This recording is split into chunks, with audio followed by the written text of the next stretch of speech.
with the relationship stuff and barbell, just like strength training, because neither of them are like instant gratification. Like you feel good if you have like a good conversation with a kid, or you kind of break through for a moment, or you can help them in some way, or you have a good training session, or like you PR or something like that. But the real like impactful things take a lot of time. Nick O'Brien, 10 plus years of skin in the game, currently at Jacksonville University, assistant S&C coach, director of sports science, wink, with the major stop at Fresno State along the way. Plus, I don't even know how many other things. D1, D3, pro athletes, high-level college athletes, national championships, national level, Highland Games, and strongman competitor himself. I don't know how you fit all that muscle in under 200 pounds, but that is impressive, sir. How are you doing today? Good, man. I appreciate that. You weren't lying when it was a fire intro. All right, short, sweet, to the point. But welcome to the Talking Shop podcast. I'm your host, Matt Tomets, and I'm here to share stories, lessons, and experiences in sports performance and professional development. I'm joined by Nick. I already gave that little fire intro, but we are recording for round number 3. So I guess that brings me to how we know each other. So I hosted a few episodes for the Samson Strength Coach Collective podcast, and I was asked to host a few episodes. And Nick was my second or third, I want to say, something like that. And then we kind of just hit it off. We've stayed in touch ever since. I was on the Strength Game podcast. We will shamelessly plug that at the end. But if you are a coach who competes yourself, that is the podcast for you. So now this is round 3 on TSP, my podcast. So is there anything I missed kind of going through where you've been and where you are? No, man, you pretty much hit everything. I think this is school 7 for me. I don't know how many moves I've done before coaching and now as a coach, like being a military brat, but I mean, loving every second of it. It's fun. It's a fun trip. Now you hit it right on the head. You've definitely seen all parts of the country, growing up in the Northeast, spending 4 or 5 years in Cali, and then just casually moved to the other coast now in Florida. So a guy who's been there, done that, like I said, over 10 years in the game. So I'm excited to hear these stories, lessons, and experiences. So we will get into it. So looking back, kind of what was the first fork in the road moment, or kind of that first story where if you had taken a left instead of a right, all of this would be different right now? Yeah, I mean, there's a lot of like kind of what if stories. Like if you would have chosen something different, the whole path kind of would have been completely thrown on its head. But I think like the biggest one that kind of sticks out for me was like really getting into coaching. I had no idea what I was going to do. I didn't know strength conditioning was a profession. I think like a lot of people, I think you were kind of in that same boat as well. Like weren't really sure that this was a legitimate thing that you could pursue. And originally kind of wanted to follow like my dad's footsteps and get into the military. But I've always wanted to be at least a little bit better than him. I'm losing on the education front too, because he's got a second master's. So I think the only way I can beat him now is not to get a second. I probably have to go for a doctorate. So I don't know. Dr. Nick sounds cool. Dr. O'Brien, yeah. I know, but I don't know if that's in the cards. So I've always wanted to try to beat him, and he went into the Marine Corps. He's still in right now as a Mustang. So he was enlisted first. So when I originally wanted to go in, I was like, well, I got to go to college because I just want to go. I want to be an officer right away. And at the time, I was still looking at like Marine Corps Recon or Marine Corps MARSOC and some kind of their special units. And I was originally disqualified just because I have terrible eyesight, or at least discouraged not to do it because I could sign and enlist and get actually involved and then not ever be allowed to pursue that. So then I did follow the college route, and I had started kind of shadowing an athletic trainer at her community college, which was like I could walk to it, and they had a good program, and a lot of kind of bounce back D1 guys would end up going there. And I liked it because I could still stay involved in sports, and I was not really any good at team sports at all. That's why I picked up all the dumb strength sports at the end, because I could train by myself and then have to be associated with a team or live and die by someone not being as committed as I thought I was. So I went to school though, and then realized that I did not want to be an athletic trainer, and found the weight room and found Coach Nine, and was able to kind of intern right away at Salisbury, like where I started coaching. So I still think about it, if I'd choose the military route, if that would have been completely different. But I mean, I still work with a lot of military guys now, and like still kind of associated. My brother went in the military, and my other brother is still trying to actively get into it as well. So it's still a big part of my life, but I know that if I would have made that decision, it probably would have been completely different, and I probably would have never found coaching. It is interesting where it was almost kind of made for you. And then looking back, it's like that was the biggest decision, but it also kind of wasn't really a decision.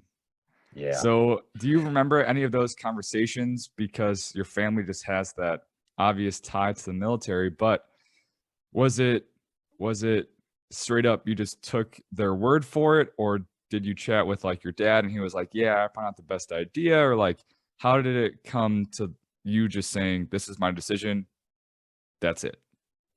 Honestly, I don't even remember at this point. It's kind of like the biggest regret I don't regret, if Oh, that makes sense. interesting. And it's probably the biggest thing I don't regret, because I really love coaching, but I do love the military population. And I think at one point, yeah, I'll probably take the full plunge and go to the tactical route and start working with those guys as much as possible. I think it fits kind of like my background and how I've been working. And I think it does tie into like my coaching philosophy and a lot of the kind of principles I lay out for the teams that I work with. But that conversation with my dad kind of, he didn't want to push me into it. I don't think he wanted to push any of myself or my other two younger brothers into it. I think we all, just kind of being associated with, always gravitated towards it. We had that conversation a few times. I think I kind of kept some of it a little bit hidden from him. Same with my brothers. We were always pretty competitive, and like I said, I wanted to beat him at a lot of stuff. So I felt like if I told him exactly what my intentions were, I was going to lose for some reason. But yeah, it just kind of came down to, he kind of pushed a little bit towards college, just because he didn't really have that opportunity. And then I think he was 5 or 6 years into his enlistment was when he actually went back to school. So I figured I would kind of learn from his sort of mistake and just go to the college route right away. I didn't do ROTC or anything like that, just because it felt wrong. It felt kind of weird to me, because I grew up in it. I didn't want to do like the half version of it. I wanted to just, I was either all or nothing. And it seemed kind of like a weird kind of halfway point. And that's why people always ask me why I didn't do that. I was like, I kind of lived and breathed it all the time. I had a buzz cut since I was like 5 years old. Me and my brothers looked exactly the same haircut, like at the military barber all the time. We wore the same clothes, like we put my dad's uniform on. It was always the same. So I didn't feel like doing any of those things were right. But yeah, he didn't push us or anything like that. It was always part of just the house in general. So then what is your fam think about that big red beard you got, for my listeners who are just listening? The whole family has it. Oh, let's go. My younger brother, my middle brother, he's probably the same. The youngest doesn't, because he's still looking to get in. The middle one spent 5 years in the Marine Corps, and then he did re-enlist. Yeah, so right now he's a welder. So the beard works perfect for him. And I know that there's a slight chance that in the future I'll go bald, so, and follow his footsteps. So might as well let the hair grow and let everything go out as long as I have the opportunity. Exactly. Definitely have to take advantage. But based on hearing about your family, I can only imagine what those Thanksgiving Turkey Bowl football games are like. Oh my gosh. The weird thing is they never played sports. Oh. That was the other thing too. Like, never got pushed towards sports at all, because neither of my parents played sports in high school whatsoever. I think my dad started working when he was 12 or 13. It was a weird. it was a weird household around there. But yeah, didn't get pushed towards sports. We tried a little bit of everything, but every 3 years we moved. So it's hard for us, like a mom, to be with 3 young boys and my dad be deployed overseas and try to drive and pay for 3 kids to play ice hockey in North Carolina. True, It's true. a little too expensive, a little too far. So we switched sports all the time, but we never really got stuck in anything forever because none of our parents were really married to playing a certain sport or even like forcing us to at all. Yeah, interesting. Two quick follow-up questions, and then we'll move on to the next one. Best and worst place you've lived? Oh man. Oh man, Oh, I don't know if I want to burn those bridges. I still go back to some of them. Uh, I don't. just the city. It's not personal. It's just the city. Oh, the city. I would go. Sorry, Baltimore is probably going to be The a little worst. bit, but I think just from the location I was at, and I was bars on the windows, construction truck in the back that never moved. Played a game of how many mice can I kill in a winter because the siding is not very good in that apartment. Um, just some wild stories that probably couldn't share on here that actually happened in that apartment complex. I'm sure Baltimore, I know Baltimore in the Inner Harbor is great, and a lot around like the schools that I worked at, like at Loyola and around the Hopkins area and Towson area. But specifically where I lived, no thanks. Not again. And then best place. It's kind of hard to beat my hometown. I'm really enjoying my time like here in Jacksonville and around the Annapolis area has always been nice. Around the Naval Academy where I lived before. I lived in actually both Jacksonvilles, Jacksonville, North Carolina, and Jacksonville, Florida. So that was confusing a little bit, actually getting down here. But I really like my hometown, like down in San Diego area, Oceanside to be specific. It's just pretty chill, low key, beach vibes, good food, good waves. Sounds like the place to be for sure. And then last question on this topic, very briefly. So besides what the listener would probably guess that you have taken away from growing up military, having worked with that military tactical population previously, besides just like the military style or dictator style, whatever cliches, what are one or two things that you take away from that you implement with your college athletes that probably the listener wouldn't guess? Just one or two things. Yeah, I mean, obviously the discipline side of it and just kind of the preparedness are the biggest things. But I think the big misconception is like the dictatorship sort of thing. I think there's a hierarchy and you kind of know what it is, especially in my college athletics. Like the head coach is going to be the highest ranking person that you're going to deal with. And like athletes are probably like on the very, like they're the privates, they're the sergeants, everybody at the very bottom. But everybody works together and everybody's on the same common goal. So it doesn't turn into a dictatorship, and that's not how I try to run it.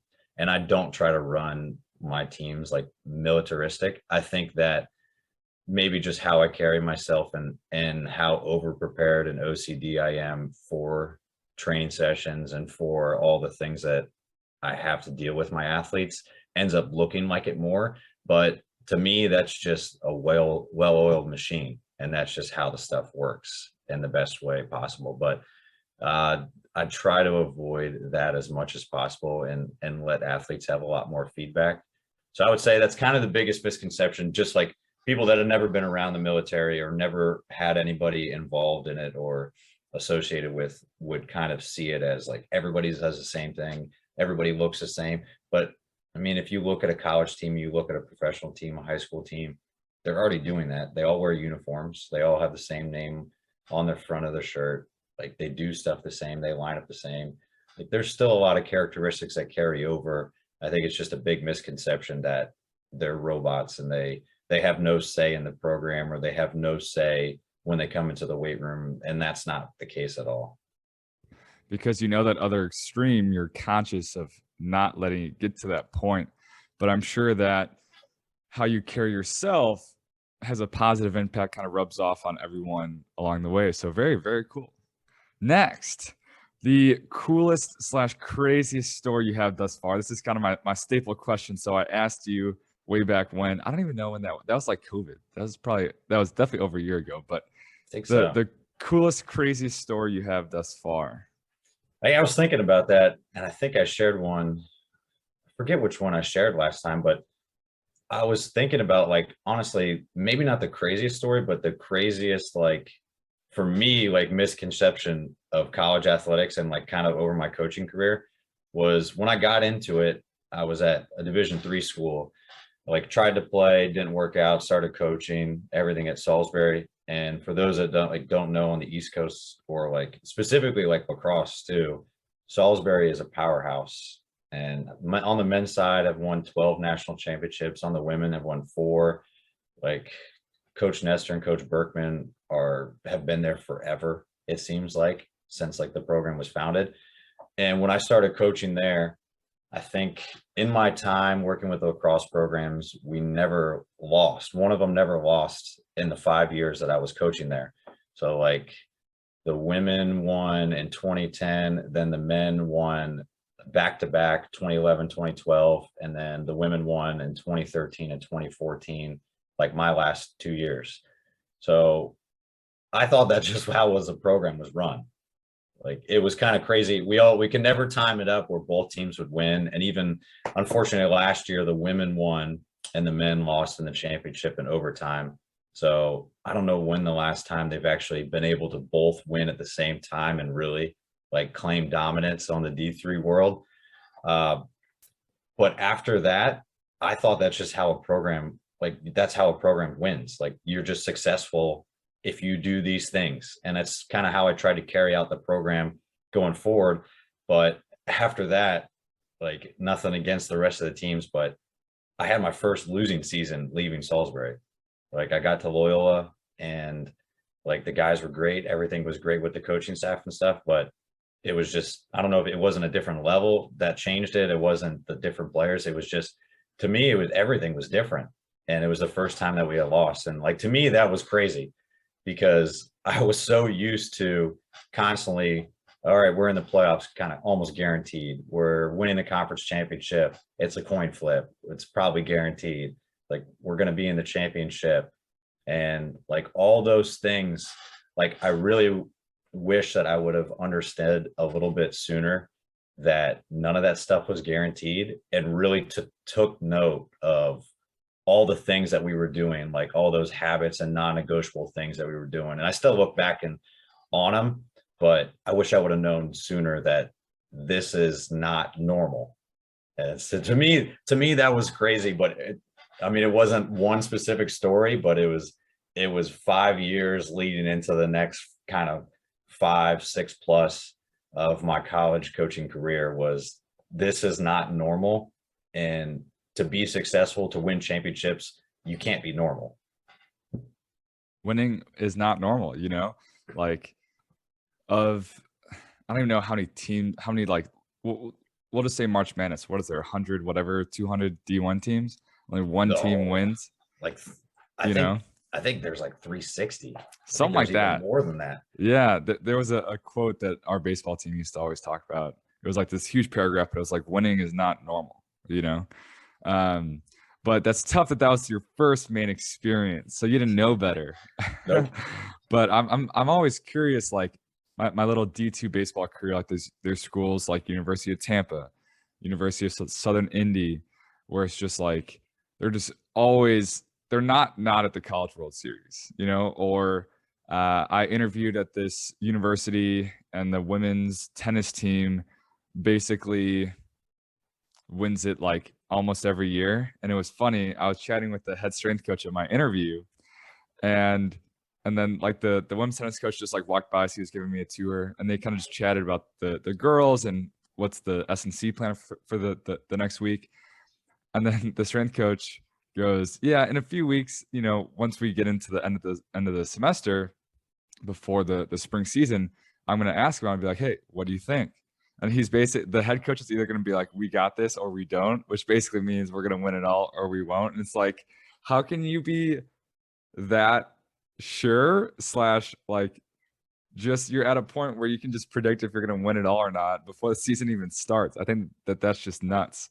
So I guess next, the follow-up question, because you had that awesome 5 years, you spent time under Ron McKeefer, who obviously is very good at what he does at Fresno State, but then also some of the other places along the way. What are those commonalities of those legit winning programs? Yeah, I think it's really the people. It's really the people and the culture that's kind of that surrounds them. I mean, obviously, I've been at 7 schools. I've worked for a lot of great mentors and a lot of great like head coaches and assistant coaches. And I mean, the leadership there that is pretty awesome. I mean, at Salisbury too, Matt Nine was strength coach of the year as well. I know McKeefer run it twice, but like all the guys at Georgetown like taught me a lot of stuff. I mean, they're pretty much mostly still there. They're impacting in some other way if they're not still at Georgetown. I mean, they're a highly successful program, even if it doesn't always show up on the field. Like what they're doing in and out or what they're given, they're doing great things. So, I mean, even from the time like working with the staff that I am now currently, like I think if everybody's pulling the rope in the right direction, you're doing something great. And it's nice to be part of programs where everybody wants ultimately success for everyone else, and everybody's bringing their own thing to the table. Everybody is willing and most of all like humble, and there's not egos when they go into a room. We can talk behind closed doors and actually like get down to business and try to improve. So those are the kind of the big things that really like stand out, and obviously not micromanaging and not doing all those things that kind of take away, but having backing from leadership, backing from admin and your head coaches who are bought into the program and let you do what you're hired to do, I think really helps a ton. What's it like that first meeting of the next year? How have the coaches typically managed that? Like coming off a championship or something like Yeah. that. Yeah. Oh man, I heard one of our director of sports medicine here. He was talking about it. He's been in the profession for almost 3 decades at Jacksonville specifically, and just honestly, I don't know everybody athletic training wise. He knows everyone, and he was good friends. He's good friends with one of the Alabama athletic trainers, and he told me a story that he was sitting. He was one of the last people with Saban, like riding back in a car, like after they had won a national championship, and it was pretty quiet in the car. And Saban just kind of looked at him and was like, "Man, we just won a national championship." And like it just hit him in that moment. And from what everybody says too, like he takes that moment to really just kind of like soak in it. And then the next day he's right back to work. And I think a lot of the programs that have been successful, we just got right back to work. And it wasn't like we kind of knew. You have a feeling when the team's going to be successful, but at the same time, you're not expecting that success. Like there's an intention to what you do, but at the end of the day, like after it's done, it's kind of on to the next thing. Like it's business as usual. And I think a lot of good teams like debrief at the end, like talk about what was successful, what was not successful. Obviously, like in any of the college realms, you're going to lose some people too. Like you're going to lose key members of your staff. So you can't just sit there and replicate what you did the last year, because you're going to have different pieces. You're going to have different athletes. You're going to have different coaches. It's a different year. It's a different schedule. There's so many different like compounding variables that are completely different that you just can't copy and paste stuff. Because if everybody was copy and pasting, they would copy and paste who won the national championship last year, do the exact same thing, do it exact same way, and then you would be successful. But that's not the case. So, I mean, back to like for some of those teams, like the Salisbury teams that won back to back, like that was the case. And I know even on the losing side of it too, I think it was 2010, we had lost. We lost to Tufts in the championship. I want to say it was that year. And all we did every day on the whiteboard was just write the score. There was no context to anything. We just put the score on the board, no names. Everybody knew exactly what those numbers meant. And then the next year we played them again and beat them in the championship. I mean, it was pretty poetic how it works out. It usually doesn't happen that way, but I know that that driving force like helped. But coming off a successful year is even more difficult because everybody's hunting the number one person. It's a little bit different to be hungry and actually try to go forward. So being humble, realizing that sustained success is more difficult than just having a flash in the pan success. I think those coaches have been there forever, and any coach that has success that year that really sits back and evaluates every single thing and is super critical of what happened, good, bad, indifferent, and involves everyone in the process, has done really good things continuously, not just that season, but going forward. And then learning on those mistakes definitely has helped. What was the score of the game? The second game, I think it was 6-9. I want to say we lost 6-9. And then I can't remember the other score. Now I'm getting old, so everything blends together. Like I'd have to sit back and even like think on all those things. So every day, just 6-9. Pretty much. No words. But I think that's super interesting. And it makes total sense about it. You can't just copy paste because everything is different. You know, you have seniors that left, freshmen that come in, different schedule, et cetera, et cetera. And I guess you have nothing to do but get back to work because everything's different. So very interesting and makes total sense kind of how you phrase it. So that was awesome. So second to last question, last big one. So the biggest kind of full circle thing you're most proud of, or just like kind of like Nick Saban when he took that moment, it's just like, whoa, that was cool. What was kind of the biggest thing for you where when it took you a sec to kind of sit down, but once you did, you were like, dang, that was sweet.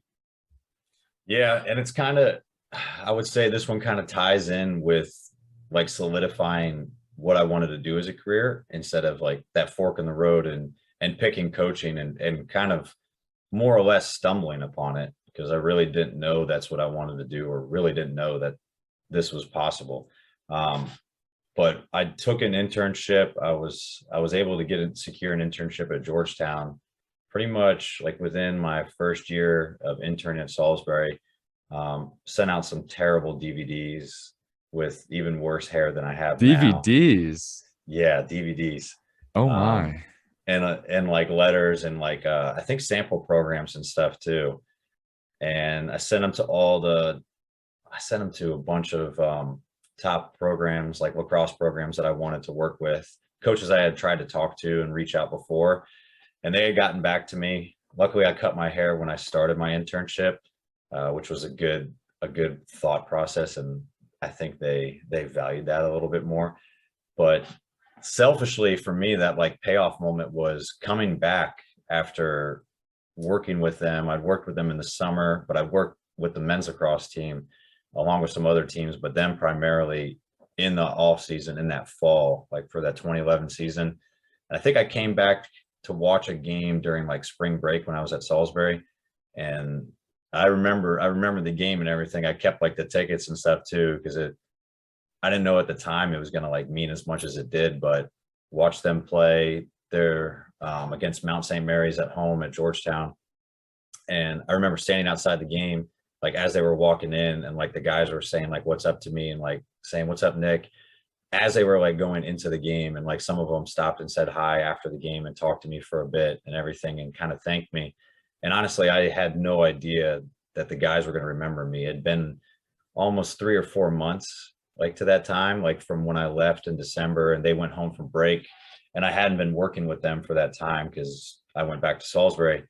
So I really thought they just thought I was an intern and like, oh, we'll get another intern again. It just kind of repeats the process, going back and forth with that.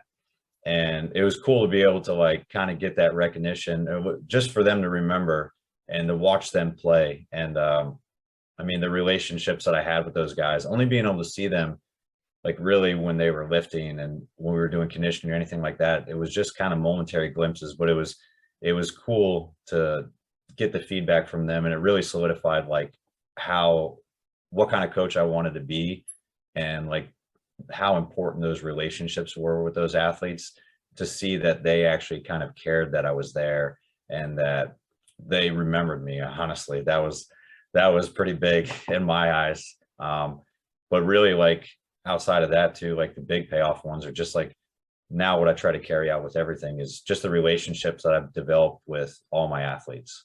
Because it's really cool to see now, like I've got players that, because I have male and female teams all the time.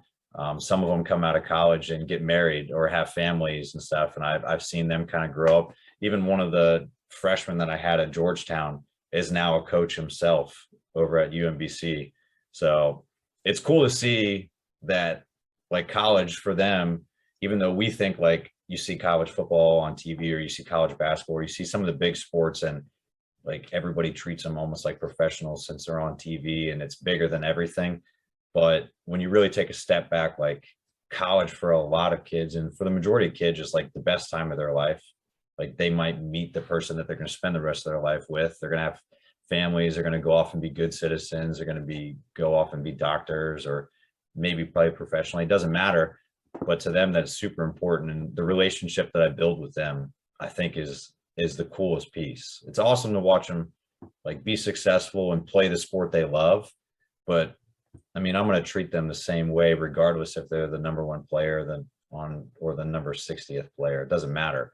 So that was really cool to kind of see. It made me super proud just to kind of be a part of what they had done, a part of like their life for a little bit, and just kind of be proud to be a coach. And I think at that point, I was happy with my decision after kind of like that fork in the road. I was like, I didn't know if I could do this, sustain it for a while. But that really was like, all right, this is cool. I could keep doing this for a while. It is cool when you do get those kind of moments of affirmation that like you are making an impact and that you are being received well by the athletes. And it seems like those moments kind of almost happen when you need them. You know, like when you're feeling good about your coaching, like that stuff doesn't really happen. But when you're like, like this is tough or you're going through a hard time. But it's funny how that works out. But with those college athletes, like if you're 4 years of their 22 years of existence, it's almost a fifth of it. Like that's a decent amount of time. And in the private side, it's cool.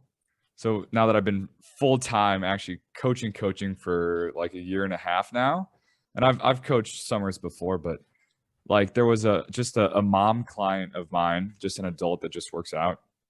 She would like send me pictures of her family on Thanksgiving all dressed up. You know, like she went out of her way to think about me, to like, the Halloween pictures, the Thanksgiving pictures, or one of my like 11-year-old athletes who's like the twitchiest 11-year-old I've ever met. I take zero credit to her success. The dad would like send me pictures of like her with like a trophy and stuff, or our customer service director of customer service, Vicky, will like kind of catch up every now and again whenever we have to hop on the phone, and she'll be like, oh yeah, like little Johnny, his mom said that he loves you, like he loves going to TC Booths. I'm like, I never would have guessed that. Like, he doesn't really seem like he's super into it, but it's cool to get those kind of affirmations that you are making an impact, because coaching to them, like if they have a 20-hour week, well, you'd be in a pretty good situation to get 4 or 5 of those hours in college about, right? And then in season is probably even a little less. So the fact that, relatively speaking to their entire hours of college athletics, it's less, but there's just something about iron and something about just the relationship that's not on the field that just like goes a long way. So I bet you were just sitting in the stands, you're like, they remember me. It's a cool story. It was pretty cool. I mean, and I like that with the relationship stuff and barbell, just like strength training, because neither of them are like instant gratification. Like you feel good if you have like a good conversation with a kid, or you kind of break through for a moment, or you can help them in some way, or you have a good training session, or like you PR or something like that. But the real like impactful things take a lot of time. And like some of the things, like you said, just kind of passing on a message, like from like a parent about their like son or daughter, like to you, like that affirmation stuff. Sometimes you don't get it. Sometimes it's someone else, like it's a coach saying, hey, this person said this about you. You don't really hear it from the person directly, and it usually doesn't come for a while. So you can't really expect to hear it instantly. And I think the payoff for that is even more impactful, because usually it's like years down the line. And you're like, oh man, I can't believe that, because now you're hearing about it years later. So it's still making an impact, even if you're not directly involved in their lives, or you're not directly doing it anymore. That probably is one of the key factors, that it is not an instant gratification thing, that relationship is not built on these things where I help you get quick, immediate success, or you become a stud at lifting overnight. But it's that, just, I call it the accumulation effect, if you want to call it compounding interest, whatever kind of buzzword. But just every day, it's consistent. You're working towards this goal together. It doesn't show up on the scoreboard right away or the bar right away, but that's probably the biggest factor kind of going into it, is you just have all of this time of just consistently kind of depositing. So a very good way to put it, for sure. So last question. Yes, last question. We are all about getting better on TSP. Obviously, we are practitioners. Even though that this isn't X's and O's, we still have to be good at what we want to do, or what we do. So if you had to give the listener one question, whether it's a note on their phone, a sticky note put on their mirror, whatever it may be, that you think that they can just remind themselves on a daily or weekly basis to get better, what would that question be? Yeah, I would say, are you holding yourself accountable? Is I look at it a lot, and you could throw motivational quotes and inspiration and kind of being in the right state of mind all around. But really, if you're in the profession, like, you can lean on people as much as you want. You can lean on coaches, you can lean on other people that you're inspired by, and kind of bounce ideas off of it.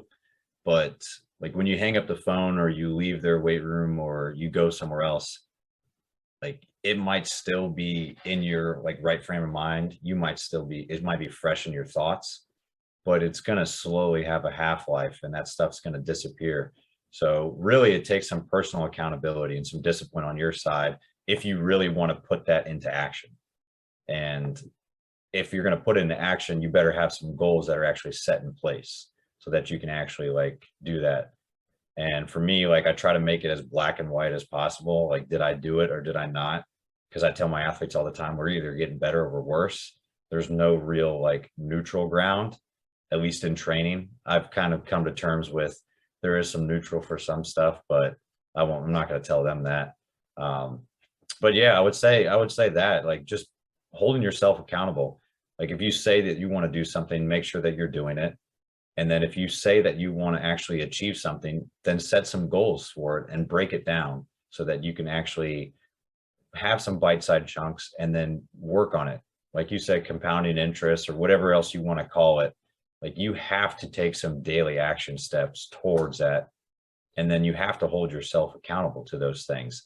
I think it's been difficult. Like, I mean, obviously you don't want to lean on yourself for everything. You want to lean on other people, but realistically, the person that should care about your success the most is yourself. And if you're not going to be your biggest critic, your biggest advocate, like your biggest supporter, then no one else is going to be. And like, on the flip side of that, that's the same thing I tell the athletes. It's like, if I want it more than you, it's like, we've already lost. Like, I can't help you. So if I don't want my success more than myself, if I don't want to hold myself accountable to obtaining these goals that like I set, no one else set them for me. Like, I don't have to do a lot of the things that I do, but that means I need to hold myself accountable for it. Otherwise, why even set them in the first place? So that would be kind of the big thing that I would say. And then just really just set some actual action steps and daily objectives and things that you can do that are like non-negotiable, to actually try to get on a routine, set some good habits, so that you can be accountable more often. I like how you describe that, because I think that there's a lot of value in kind of going to the flip side and kind of envisioning that. So it's like, not how bad do you want it and are you accountable? It's like, well, am I supposed to take you there? Am I supposed to, if I'm talking to an athlete, am I supposed to take you there? Am I supposed to want it more than you? Am I supposed to define your own goals for you? So when you kind of frame it, because stuff is very black and white, you do or you don't. Now, what those two options are, or I guess what the do option, that's a little gray. But once you figure out what that option is, it's either you did or you didn't. So I think that's a good thought experiment of kind of like, well, let's say we don't hold ourselves accountable, then who will? Let's say you aren't your biggest cheerleader. Well, then who will be? Because someone's got to be, right? So kind of just to give some perspective. But yeah, the smart little green dude said, do or do not, there is no try. So I think that and then I also like what you said about motivation, that there's this half-life, and I'm sure everyone else has watched a movie and they're all motivated. They go to bed, they wake up, and then they're like, I feel nothing now, So having that like very clear end goal, a promised land of, did I at least take a step towards that today or not? And either you did or you didn't, and it's not, I'm motivated and enjoy those moments when that motivation is there. But if you felt that motivation all the time, then that would just be your normal, kind of like we chatted about earlier. But just having a simple reminder, did I take a step towards there today? If you're motivated, great. You got 5 in. Oh, you're not feeling that good. Can you just take 1?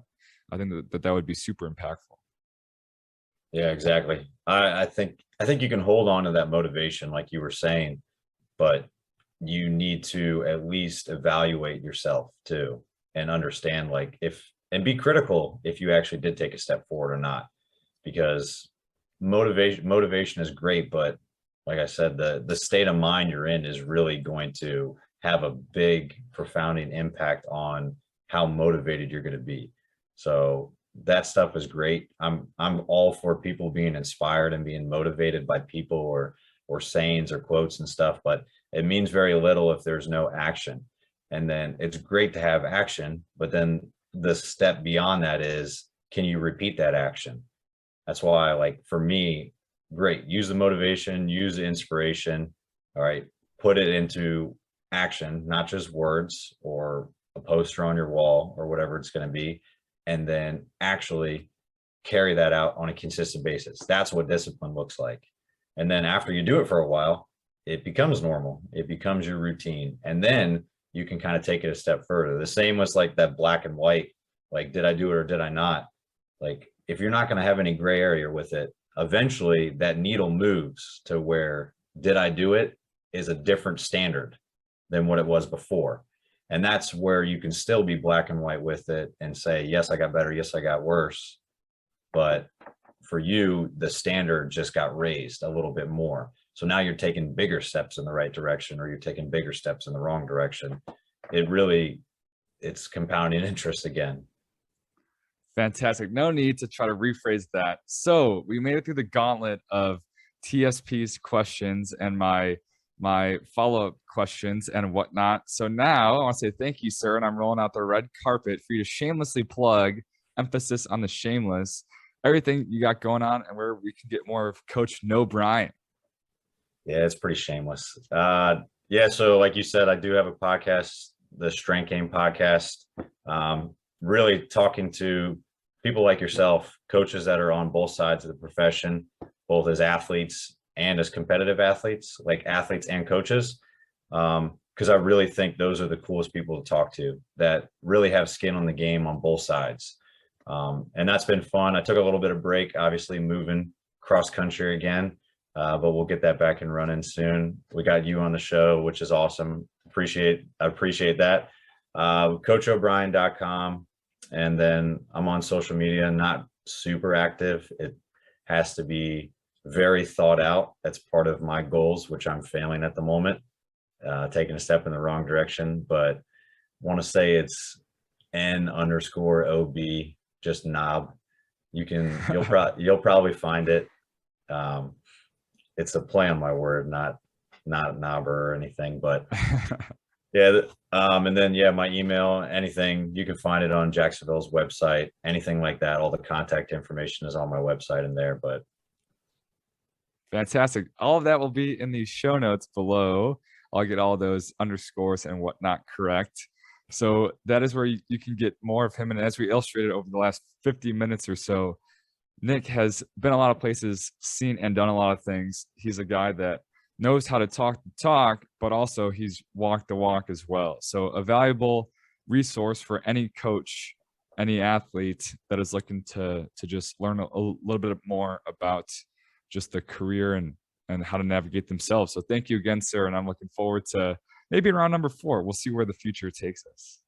I look forward to it, man. It'll be fun. Thanks for having me on.